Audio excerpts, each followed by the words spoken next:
Ensuite, sur les autres points, qu'est-ce que l'on a? Ben forcément les équipements à acheter, les équipements inutiles. Alors la Tesla c'est assez drôle en fait parce que c'est donc ma SR Plus en l'occurrence, c'est la voiture où on a l'impression en fait qu'ils l'ont sortie, ils auraient pu en rajouter, mais qu'ils se sont dit bah, si tu le veux tu la customiseras. Donc il y a des endroits où c'est assez surprenant. Et vraiment, c'est comment dire, c'est vraiment une approche parce que c'est souvent qu'on a des personnes qui disent dans les forums quoi, votre Tesla, ça coûte 70K et vous avez même pas ça qui est de série, vous avez même pas ça qui est bien finalisé. Non, non, une Tesla, ça coûte 37 000 euros avec une option pour la peinture couleur. Donc, si vous regardez avec le bonus écologique, bien sûr, et ça c'était avant avec la maximisation de la prime avant fin juin, et si vous regardez les modèles équivalents à côté, c'est absolument pas des modèles haut de gamme. On n'est pas du tout sur des Mercedes extrêmement chères ou autres. On est sur des voitures type ID3 ou autres qui sont plus chères. Donc, on n'est pas du tout sur du haut de gamme. Donc, ne vous laissez pas, ne vous méprenez pas en tout cas. On est sur de l'entrée de gamme chez Tesla. Et ça explique aussi qu'il reste des petites finitions. Allez, je vous montre des petits exemples. Donc là, ce que vous voyez là, c'est sur les portières, en fait, les petits anneaux de portière qui sont tels quels. Donc la pièce a été donnée. Alors, c'est pas gênant, la portière, elle est fermée ou elle est ouverte, mais quand elle est ouverte, en fait, c'est juste pour rentrer ou autre. Et donc, alors AliExpress, c'est mon ami, hein, donc j'ai trouvé des petits trucs sympas. Donc voilà, alors vraiment, là, on est sur de l'inutile, hein, on est totalement d'accord. Mais je trouve que ça rend super bien, quoi. Voilà. Donc, j'ai plein de petits trucs comme ça, vous allez rigoler. Ensuite, qu'est-ce que j'ai pris d'autre? Vous avez un petit frunk à l'avant, donc c'est le coffre à l'avant, qui est un beau coffre, hein. Franchement, c'est super pratique. Moi, j'ai mis tout ce qui était nécessaire pour la voiture, les câbles électriques, la croix, enfin tout ce que vous voulez. Donc j'ai tout mis à l'avant. Et là, en fait, vous avez en fait des vis apparentes assez moches. Vous allez pouvoir en voir un peu plus là. Un écrou directement. Et donc, le but, c'est de venir placer des petits taquets à la place, comme ceci, avec un petit cache pour faire propre. Et ça vous permet comme ça d'accrocher des courses, des sacs ou autres pour pouvoir stabiliser au niveau du coffre. Bon, moi je m'en suis pas servi jusqu'à présent pour pouvoir stabiliser. Par contre, je trouve que c'est plus propre de voir donc ceci qui est donc mon coffre avant avec les deux petits taquets versus ceci. Est-ce que c'est utile? Ça va dépendre de votre usage. Moi, en tout cas, qui met plein de choses dans ce coffre-là, il y a des moments où j'ai besoin de pouvoir le stabiliser pour éviter que ça bouge. Et là, dans ce cas, c'est utile. Et il y a des moments où c'est pas utile. On parlera des petits habits de coffre après. Vous voyez au milieu une petite grille. C'est une grille qui sert, alors juste en haut, pour la grille d'aération qui vous permet en fait de filtrer davantage. Ça ne sert à rien. Je l'ai acheté malheureusement parce que j'ai regardé des vidéos ou autres et je me suis dit ah ça a l'air super bien et j'avais tout commandé avant d'avoir la voiture et en fait ça sert pas du tout parce que aujourd'hui le filtre se fait déjà au niveau de l'habitacle. Il y a une évacuation d'eau qui se fait, ce qui fait que si vous mettez en plus un filtre dedans, ça va venir moisir parce que l'eau peut rentrer.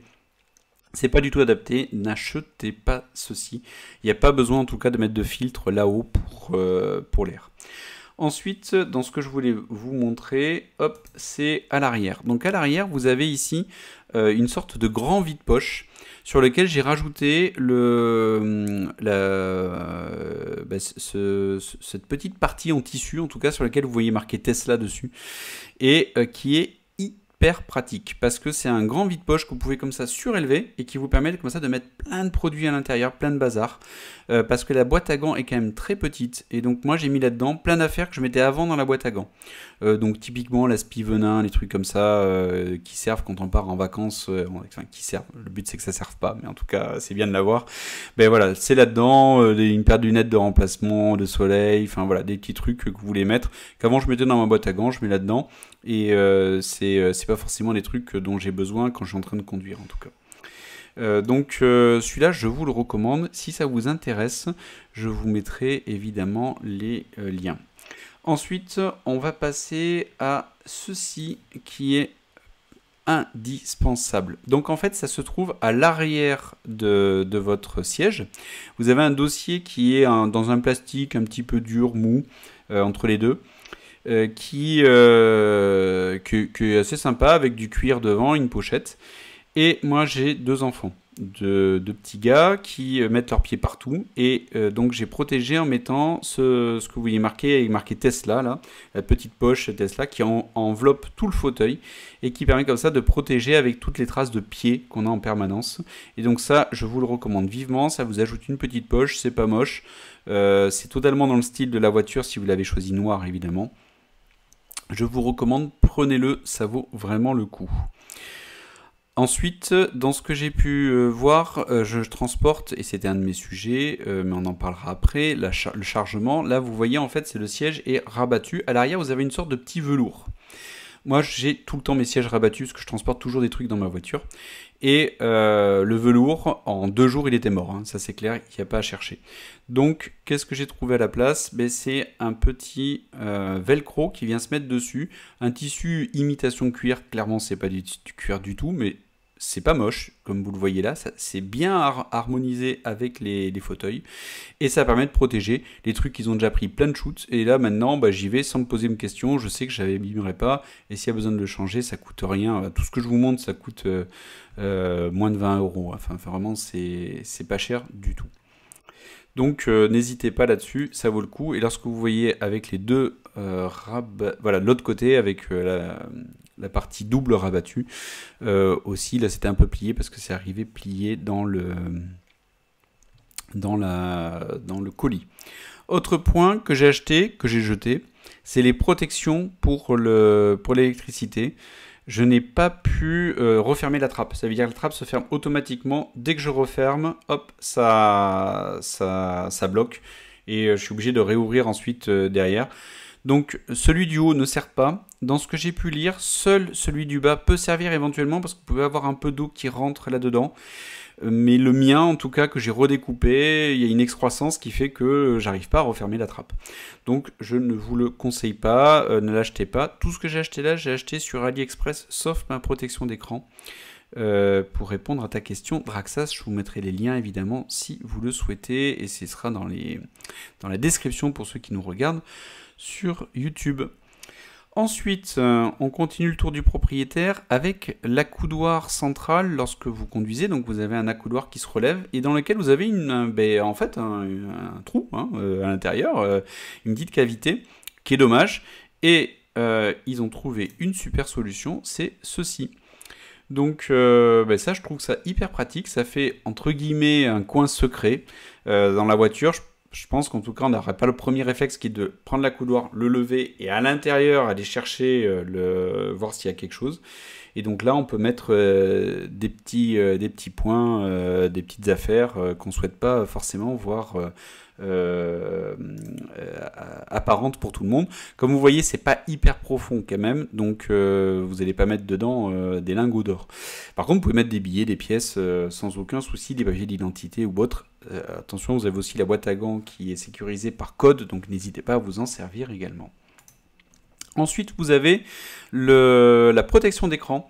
Moi, j'en ai acheté une sur AliExpress, elle arrivait abîmée. Et elle était clairement pas de bonne qualité, donc je vous la recommanderai pas. J'en ai racheté une sur Amazon et j'en ai acheté une avec un patron pour pouvoir la poser, parce que c'est une horreur à poser. Donc sans le patron, bon courage à vous. Donc posez-en plusieurs parce que vous allez devenir fou. Donc là vraiment, vous mettez le patron, vous posez la vitre dedans et ça marche super bien. Et enfin, les tapis. Donc les différents tapis comme vous avez pu voir. Donc moi ma voiture, le but c'est qu'elle soit utile. Et donc j'ai mis des tapis en caoutchouc dur que j'ai trouvé sur AliExpress. Et donc j'ai utilisé que ça dans ma voiture. C'est hyper pratique, ça s'abîme pas. Il n'y avait pas de tapis de coffre fourni ni de frunk. Donc le frunk c'est le petit coffre à l'avant. Hop, je vous le remontre là. Et donc j'ai mis ces petits tapis là qui sont hyper pratiques. À l'époque, on ne savait pas que les voitures qui étaient, parce que j'ai eu la première production en fait des voitures chinoises, il y avait des tapis de sol qui étaient fournis, alors que jusqu'à présent ils n'étaient pas fournis, donc j'ai acheté des tapis en trop. Écoutez, ça me servira plus tard quand ces tapis-là seront abîmés. C'est livré, enroulé, donc je les ai laissés pendant 48 heures Draxas. C'est livré même plié pour certains. Donc je les ai laissés 48 heures dans une pièce à plat. Et ça a repris quand même assez rapidement la forme. Donc voilà pour ces petits accessoires. J'en ai un dernier, je vous en avais parlé, ça a été très compliqué pour arriver à le trouver celui-là, enfin pour trouver celui qui me correspondait. Donc celui-là il se positionne derrière l'écran, c'est scotché avec un scotch double face très très fort. Et en fait ça vient basculer lorsque j'en ai besoin, sinon ça re-rentre derrière l'écran. Et je voulais l'utiliser pour Waze, et donc il se retrouvait comme ça mon téléphone entre l'écran et mon écran central et mon volant. Et c'est un petit peu caché à cette position-là par le volant. Et dans les faits, en fait, j'utilise très peu mon téléphone là, puisque je n'utilise plus Waze. C'était un des premiers points que je vous ai remonté en début de cette présentation-là. Bon, on arrive doucement sur la fin avec, il reste plus que 3 points, la capacité de chargement et les barres de toit. Donc moi c'était le principal point sur la voiture, c'était vraiment de me dire, dans cette voiture, est-ce que je vais pouvoir déplacer ma maison, puisque moi quand je me déplace avec 2 enfants, je déplace la maison, hein, je vois pas d'autre point, vu tout ce qu'on déplace à chaque fois qu'on part en voyage. Et donc je me suis dit, je prends pas de risque, je prends les barres de toit. Et comme ça, on pourra mettre un coffre de toit s'il y a besoin. Et je suis tout le temps en train de déménager des affaires et autres, aller chez des amis pour apporter un meuble ou autre. Et donc je me suis dit, ben, il pourra rentrer sur les barres de toit. Et on va faire le test, on va partir en vacances cet été pendant 4 semaines.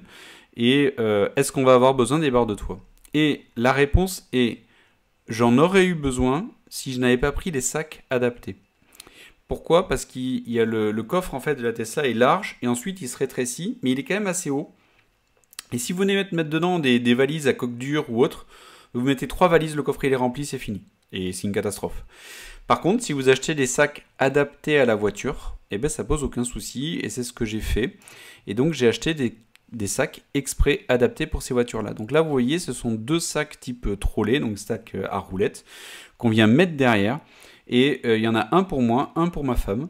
Et on en met autant dedans que dans une énorme valise type Samsonite ou autre, et dans lequel on met quand même pas mal d'affaires en temps normal. Ensuite, comme vous le voyez là, dessous, on a un deuxième coffre dans lequel ils te mettent un sac. En fait, vous avez 2 sacs à roulettes et 3 sacs classiques avec un fond supplémentaire pour mettre des chaussures ou autre. Donc il y en a un, il rentre nickel dessous. Autant vous dire que j'ai pas laissé avec l'espace autour. Hein. Après on bourre hein, avec plein d'autres affaires, les petits trucs que je mets à côté, les ballons, les pelles, les seaux de plage, enfin tout ce qu'on veut à l'intérieur. Et ensuite, pour les enfants, je rappelle, j'ai 2 enfants, un sac par enfant. Et là, on était bien. Mais ensuite, j'ai pu en rajouter avec un sac supplémentaire au-dessus. Et il restait encore de la place derrière, donc on n'était carrément pas optimisé. Pour ce voyage-là, j'étais juste avec mes 2 enfants, donc il y en a un à l'avant, un à l'arrière, donc j'ai pu rabattre un siège et rajouter plein de sacs comme vous pouvez le voir ici, et laisser comme ça un espace quand même avec un siège auto. Donc bon, voilà, on n'est pas parti léger. Mais vraiment, c'est pas mal du tout. Alors, blague à part, pour un lave-vaisselle, je pense que ça passera pas, Mister SP. Et le seul moyen que je vois, c'est par les portières. Et il faut calculer pour voir si ça rentre par la portière.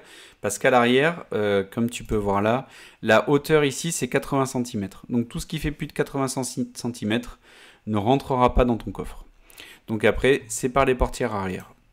Alors, c'est quand même assez large, et comme on peut vraiment bien avancer le fauteuil, là il n'est pas du tout avancé, hein, on peut largement l'avancer plus, on peut rentrer quand même pas mal d'affaires. Voilà.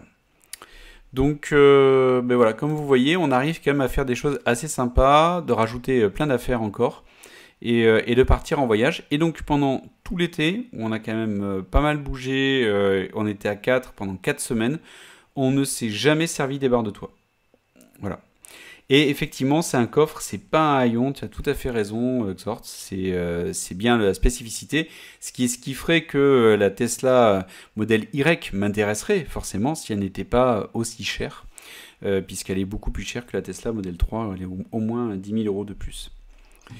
Donc avec un effort supplémentaire, donc, qui est de prendre les bons bagages, eh bien, c'est tout à fait gérable et vous pouvez vraiment en rentrer.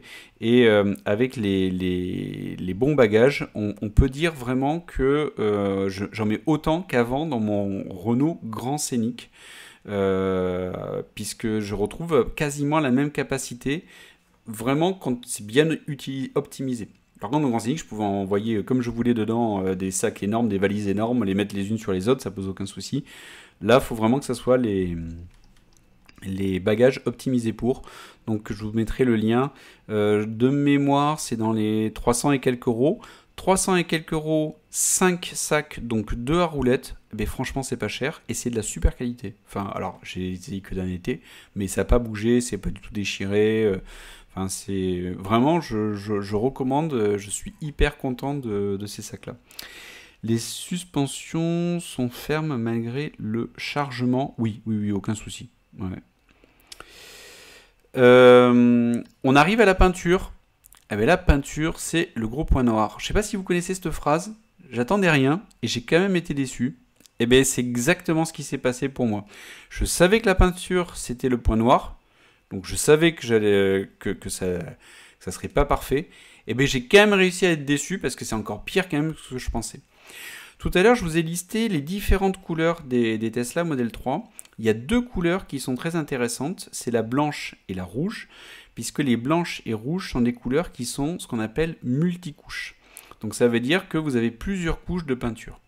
Sur les autres couleurs, donc noir, gris, bleu, c'est du monocouche. Ça paraît fou, mais vous n'avez qu'une seule couche. Donc en prenant la rouge, donc c'est pour ça que j'ai pris la rouge, c'est parce que j'avais du multicouche et je savais que les peintures étaient un problème chez Tesla et donc ils t'encouragent fortement à prendre du multicouche. Donc moi je vous encourage à le faire. Et même avec du multicouche, je suis quand même déçu, c'est pour vous dire. Donc c'est un vrai problème. Je pense que c'est un problème de jeunesse hein, de ce constructeur-là. Mais vous avez des peintures qui ne sont pas des peintures de bonne qualité. Donc j'ai pris, alors, je vous ai fait une photo, mais en regardant, je vois que ça se voit pas tant que ça. Donc, ouverture de portière, bam, shoot sur la portière, mais c'est pas le petit shoot où on gratte un peu et puis ça part. Non, non, bah direct, on voit la carrosserie, quoi. Enfin, donc, vraiment, ça se voit. J'ai un portail en PVC. Il y a eu un coup de vent, le portail s'est rabattu, il m'a fait une marque, la peinture a sauté. Enfin, c'est un portail en PVC, quoi. Enfin, je sais pas, un portail en fer. Bon, un portail en fer, il retombe, bon, tant pis. Vraiment, je suis hyper déçu par la qualité des peintures. On voit qu'au moindre shoot, au moindre pet, enfin, au moindre coup qui est donné, bam, ça saute, ça abîme, c'est vraiment très compliqué. Donc, ensuite, j'ai pas de bol, le lendemain de l'achat, je sais pas ce qui s'est passé, j'ai reçu carrément une pierre sur la voiture. Est-ce que c'est quelqu'un qui m'a jeté une pierre? Parce que de nos jours, on jette les pierres sur les Tesla quand elles passent. Mais donc là, par contre, bon, voilà, je peux rien dire, hein, c'est pas la peinture, ça sera arrivé à tout le monde. Donc j'ai une pierre qui est arrivée sur la bagnole. J'ai entendu l'impact, je me suis retourné, j'ai vu la pierre qui a rebondi, qui est repartie. Et donc là, ça m'a carrément enfoncé la carrosserie. Donc depuis, je cherche un stylo pour pouvoir corriger un petit peu. Mais pour l'instant, je ne suis pas encore certain pour arriver à vraiment retrouver pile la bonne couleur. Là, la carrosserie est déformée aussi, mais bon, ça fait mal d'aller refaire ça. Donc voilà, sur ce coup-là, par contre, je le mets pas sur le compte de Tesla. Et oui, derrière à droite, tu as tout à fait raison, c'est pas propre aussi à Tesla. Alors, c'est quand même a priori lié à la jeunesse de Tesla en tant que constructeur automobile, mais il y a d'autres constructeurs américains qui ont ce type de problème-là qui paraît quand même assez fou, quoi. Donc peinture, je vous recommande fortement le multicouche, donc soit les blanches, soit les rouges, même si la bleue est magnifique. Mais c'est quand même pas l'idéal du tout. Donc après, vous avez la possibilité de faire des covers pour, alors je sais plus, il y a un terme spécifique qui vous permet chez un carrossier de pouvoir faire passer une couche par-dessus pour véritablement venir protéger encore plus votre voiture. Ça coûte 2000 euros. Moi, j'achète pas une voiture à ce prix-là quand même pour me refaire la peinture derrière, quoi. Enfin, à un moment donné, faut être cohérent, quoi. Donc non, ça je rentre pas là-dedans. Donc voilà sur la partie peinture et on va terminer sur la partie un peu plus fun qui est dormir en Tesla. Alors pourquoi dormir en Tesla? C'est, on va dire, l'hôtel de rêve, puisque c'était ben voilà, la vue de ma chambre pendant une soirée camping. Donc d'ailleurs, vous voyez qu'on est en train de regarder YouTube depuis la Tesla. Donc on est venu, on s'est posé là, et vous avez un mode camping en fait dans la voiture. Donc ça paraît, ouais, exactement, avec AMXM dessus. Et vous avez un mode camping dans votre voiture, et je trouve ça vraiment génial en fait. Alors le mode camping, il fait quoi? C'est pas hyper compliqué en fait. Le mode camping, il va vous conserver la température pendant toute la nuit. Vous définissez la température. Il va lancer le mode sentinelle pour s'assurer que personne n'arrive autour ou autre, sinon il enregistre et puis il peut mettre des petits signaux, voire même déclencher l'alarme si jamais quelqu'un essaie de rentrer. Et il va aussi, vous allez pouvoir verrouiller la voiture pour que personne ne puisse rentrer dans votre voiture. Mais surtout, il va vous conserver la température et il va vous laisser l'accès à votre, j'allais dire à votre iPad, mais non, à votre écran de Tesla. Donc vous vous posez dans la voiture, vous activez le mode camping et vous pouvez regarder vos vidéos YouTube, Netflix ou autre. Donc nous c'est ce qui s'est passé, donc là c'était le début de la soirée, ça c'était un peu plus tard dans la soirée et vous aviez déjà vu, comme vous voyez on n'a pas eu de bol, il a plu. Et on a dans les autres possibilités, la possibilité ensuite derrière de venir rabattre les couchettes, donc là on est à l'avant, on a fait soirée ciné, ensuite on rabat les sièges arrière et on va pouvoir s'installer à l'arrière de la voiture et ça va donner ceci. Donc hop, vous voyez là j'ai ouvert le coffre. Donc là je me suis repositionné, ce qui fait que quand on était dans la voiture, on avait vue en fait sur la mer. Vous vous réveillez avec la vue sur la mer, c'est plutôt sympa. S'il avait fait beau, on aurait pu voir même les étoiles en étant allongé dans votre matelas. Donc moi j'ai pris un matelas gonflable qui est adapté pour les Tesla, mais qui fait matelas gonflable classique, et qui marche très bien parce qu'il est plus étroit au niveau des pieds et plus large au niveau de la tête, ce qui correspond en fait à la composition de la Tesla. Donc je vous le recommande, il est vraiment très bien. Je l'avais un peu trop gonflé, ce qui fait que ça faisait du bruit pendant la nuit quand on se retournait, donc il faut un petit peu le dégonfler plus. Non, malheureusement les vitres ne se teintent pas. Bon voilà, hein, vous êtes dans votre voiture, on n'a pas dormi tout nu, donc ce n'était pas gênant, on était dans des, comme vous voyez, des sacs de couchage. Et vous aviez donc l'avant, et là c'est super intéressant parce que là vous avez un coussin, on va dire un traversin sur tout le long qui est intégré dans le matelas gonflable et qui vient compenser le fait qu'il y a un trou. Donc il faut bien régler les sièges pour que ça puisse s'appuyer sur les sièges. Si vous avancez trop les sièges, vous tombez dans le trou. Alors il y a d'autres solutions où au niveau donc là où on met les pieds pour les passagers, ils mettent un petit réhausseur pour que le coussin puisse s'appuyer dessus. Merci Lord Dark Surion pour ton sub. Et pour le coup, en fait, vous avez votre coussin qui se retrouve à l'arrière, qui est un petit peu rehaussé en étant calé sur les sièges, et c'est nickel. Donc, super expérience. Depuis l'intérieur, on voit donc tout est vitré, donc on voit les étoiles. Bon, moi j'avais des nuages, donc je voyais bien les nuages, c'était nickel. Et à l'arrière, vous pouvez avoir une super vue comme celle-là, par exemple, le matin au réveil. Donc, super expérience. Et vous allez me dire, mais niveau batterie, ça donne quoi? Je vais vous montrer ça. Donc, en arrivant, je me suis stationné, j'avais 65% de batterie. Il était 20h50. Ensuite, à 1h20 du matin, j'avais perdu 11% de batterie. Mais on vient de se faire un film Netflix, des vidéos YouTube et 2 épisodes du Mandalorian sur Disney+. Donc voilà, on a passé une bonne soirée ciné, on va dire. Ensuite, on a passé la nuit et le lendemain matin, au réveil, on était à 38% de batterie, donc 16% de perte. Au total, pour une soirée complète, de 20h50, même un petit peu avant, à 7h du matin, on a perdu 27% de batterie.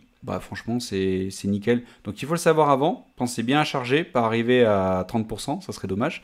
Mais c'est très correct. Au niveau de la température extérieure, on était dans les 16 degrés, il faisait frais. Et j'avais demandé 22 dans la voiture, donc 21, 22, 21 de mémoire. Donc ça valait le coup. Alors je suis pas arrivé, il faisait pas 16 en arrivant. En arrivant, il faisait plutôt dans les 19-20 et c'est tombé à 16 pendant la nuit, quoi. Donc dans les autres points, vous allez me demander pour l'arrière, pour pouvoir se mettre là-dedans, est-ce que c'est adapté? Donc moi je fais 1m87. je rentrais et je n'avais pas les pieds qui touchaient le coffre. Donc ça rentre nickel. Après, pendant la nuit, comme c'est un petit peu en pente, j'ai dû glisser un peu, ce qui fait que le lendemain matin, j'avais les pieds qui touchaient un petit peu, quoi. Mais c'est parce que j'ai bougé. Euh, Ensuite, dans les possibilités, oui, j'ai pas du tout été gêné par le bruit de la pluie. Bon, peut-être que ça m'a versé pour dormir, parce qu'il pleuvait, comme vous pouvez le voir. Mais le bruit de la pluie sur la vitre, on entendait un tout petit peu des plocs, mais c'était pas du tout gênant. En tout cas, pour arriver à s'endormir, c'était très très très sourd. C'était plutôt des bruits assez sourds dessus, quoi. La ventilation fait du bruit. Eh bien, écoute, au tout début, pour régler la température, et ensuite, il la maintenait avec un flux d'air qui était pas trop trop fort, et franchement, bah non. Donc, au tout début, oui.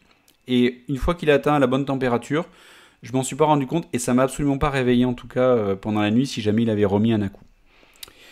Euh, Oui, alors oui, Roxy Jus, je vois ton message avec un YouTuber qui a présenté un matelas à 600 euros. Nickel mais cher. Oui, oui, tout à fait. J'ai vu ça, j'ai vu la vidéo. Et le problème, c'est qu'il n'a pas de coffre. C'est-à-dire que le matelas lui prend tout le coffre. Donc moi, le matelas, il rentrait... Enfin, c'est un tout petit matelas gonflable. Par contre, on passe pas du tout la même nuit, hein. Donc lui, je pense qu'il a passé la nuit comme s'il dormait à l'hôtel. Moi, j'ai passé la nuit comme si je dormais sur un matelas gonflable dans un camping, quoi. Donc, on n'a pas vécu la même expérience. Mais par contre, je peux laisser le matelas et partir en vadrouille et avoir tout mon coffre. Donc, c'est pas la même utilisation, mais tu as raison, il y a d'autres solutions qui existent. Mais là, ce matelas-là, il coûte 80 euros, c'est cher. Mais il est adapté et il est vraiment bien. Bon, voilà, il y a différentes qualités de matelas gonflables. C'est pas un matelas à 30 euros, mais je trouve que c'est un bon compromis, un bon rapport qualité-prix. Eh bien, écoutez, on a fait le tour sur les différents points. Est-ce qu'il y a des questions sur lesquelles je n'aurais pas répondu? Je crois que j'ai répondu à peu près au fur et à mesure. Eh bien, on arrive à la fin. Si vous souhaitez me retrouver sur les réseaux, c'est Bertrand Innove sur Twitter. Bien évidemment, le site internet de la chaîne avec studiorenegade.fr. Vous voyez tout ce qu'on fait parce qu'on ne fait pas que de la tech. On fait aussi du jeu vidéo, du rétro gaming. On parle aussi des startups. On fait sur les séries, le cinéma. On parle sur tout ce qui est culture geek. Donc n'hésitez pas. On a plein de thèmes différents si vous nous découvrez ce soir. Et on a plus que jamais besoin de vous. Vous voyez, on a un sub goal en haut, on est à 70 sur 200. On n'est pas large, donc on a besoin de vous pour nous aider à financer l'association Le Studio pour qu'on puisse tourner au studio lorsque c'est possible avec le superbe déco du studio que vous appréciez tant. Donc n'hésitez pas, soit pour les Prime, soit pour les Tipeee pour venir nous aider. Donc Tipeee/Studio Renegade. Et merci Nico Poppy pour les bits, on prend aussi. Tu nous dis que sorte, pour l'instant l'électrique n'est pas pour moi tant que je suis en appartement. Ouais, je te comprends largement. Moi j'ai de la chance de pouvoir charger ma voiture au travail. Et ce qui fait que je la charge quasiment jamais à la maison. Mais j'ai cette chance-là. Si c'est le cas, je pense que ça serait jouable. Mais si tu ne peux pas charger à ton travail, effectivement, il te faut un lieu de recharge facile à la maison et sécurisé. Donc, je comprends ta complexité. Mais je vous remercie. C'était super sympa pour moi de pouvoir vous faire ce Beats spécial avec vous. Et de pouvoir comme ça passer ce temps et un petit peu plus d'une heure, 1h20 avec vous. J'ai un peu dépassé. Merci pour toutes vos questions et n'hésitez pas à en laisser pour ceux qui nous regardent en replay dans les commentaires et à nous dire ce que vous en avez pensé. Si vous voulez que je rentre un peu plus en détail sur certains points sur lesquels je serais passé trop vite, n'hésitez pas, ça sera avec plaisir. Et si vous voulez d'autres émissions spéciales Tesla, n'hésitez pas à nous le dire aussi dans les commentaires ou sur des points particuliers. Si vous voulez qu'on teste du matériel ou autre, on pourra toujours regarder ça, ça sera avec plaisir. Et je vous souhaite une bonne soirée et je vous dis à bientôt pour un prochain Beats.